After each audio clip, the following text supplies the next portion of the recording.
செய்தி. நீச்சல் பழக சென்று நீரில் மூழ்கிய மாணவர்கள் பலியாக இருக்கிறார்கள். திண்டுக்கல் மாவட்டம் நத்தம் அருகே நீச்சல் பழக சென்று நீரில் மூழ்கிய 3 மாணவர்களும் உயிரிழந்திருக்கிறார்கள். விவரங்களை செய்தியாளர் சேகர் வழங்கிட கேட்கலாம். சேகர், வணக்கம். என்ன நடந்தது? மேலும் இந்த 3 மாணவர்களின் விவரங்கள் என்ன? தற்போதைய கள நிலவரம் என்ன? வணக்கம்.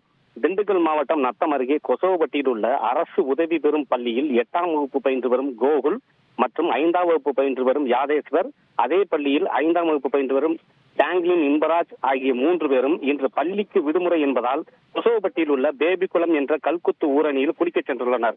அப்போது 3 பேரும் குளத்தில் குளித்துக் கொண்டிருக்கும் பொழுது ஆழமான பகுதிக்கு சென்று குளித்த பொழுது நிலை தடுமாறி ஆழமான பகுதியில் நீரில் மூழ்கியதில் ஒருவரை ஒருவர் காப்பாற்றும் முயற்சியில் ஈடுபட்ட பொழுது 3 பேருமே நீரில் மூழ்கி இறந்துள்ளனர். வெகு நேரமாகியும் குளிக்கச் சென்ற மாணவர்கள் வீட்டிற்கு வரவில்லையே என பெற்றோர்கள் அங்கெங்கும் தேடிக்கொண்டிருந்த நிலையில் குளத்து வழியாக சென்றவர்கள் குளக்கரையின் மேலே 3 உடைகளும் இருந்ததைக் கண்டு குளத்தை பார்த்துள்ளனர். அப்போது ஒருவரின் உடல் மட்டும் மிதந்து கொண்டிருந்ததை பார்த்த அப்பகுதி வாசிகள் அப்பகுதியில் உள்ள அக்கம் பக்கத்தில் உள்ள பொதுமக்களிடம் தெரிவித்துள்ளனர்.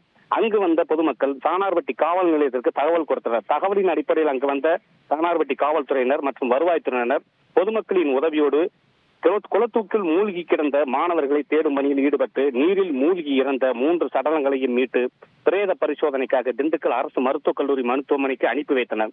மேலும் இச்சம்பவம் குறித்து சானார்பட்டி காவல்துறையினர் வழக்கு பதிவு செய்து விசாரணை மேற்கொண்டு வருகின்றனர். நீச்சல் பழகுவதற்காக 3 மாணவர்களும் குளத்தில் மூழ்கி பலியான சம்பவம் அப்பகுதியில் பெரும் சோகத்தை ஏற்படுத்தியுள்ளது. தகவல்களை வழங்கியதற்கு நன்றி சேகர். செய்திகளை உடனுக்குடன் தெரிந்து கொள்ள உடனே சப்ஸ்கிரைப் பண்ணுங்க.